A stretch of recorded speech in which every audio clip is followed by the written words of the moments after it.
পুলিশের কাছে আমরা দূরেও নতো আমরা গরুটা যাতে খুঁজে বাইর করে দেয় আমরা তো ওইটা ছাড়া আর কোনো উপায় নাই আমি কিছু দুইটা কাজ আমরা তো এই বড়টাই চলি সংসারের কাম তো খাওন তো এডি কই আমরা কেমনে খামো আনে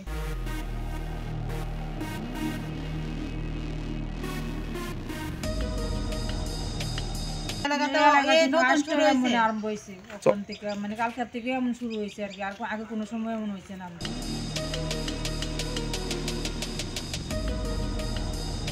দুইটা গাব গরু একটা আর বেড়ের বাচ্চা একটা বড় ঘুমোতইটা চাই গরু নাই আর কি ঘরে ভিতে এলে এনে টুকাটুকি আরম্ভ হচ্ছে থানা দিয়ে জানাই সকালবেলা সেটা দেখছি গরু নাই তারপরে ভাড়া গরু পাইলে আমি টানা চাইছিলাম জানাইছি টানা তারা বাড়ির থেকে তদন্ত করে আসছে আমারও সেম গরু চলেছে আর রাত্রে আমিও চাকরি পেতে গরু নাই ঘরে করতে সার্কেট অর্ডার করলাম পাচ্ছি না এবারে থানাতে আসি এফআর করছি এখন আমি একটু বাড়িয়েছি। কয়টা গরু আসলে আপনার? একটা গরু আছে।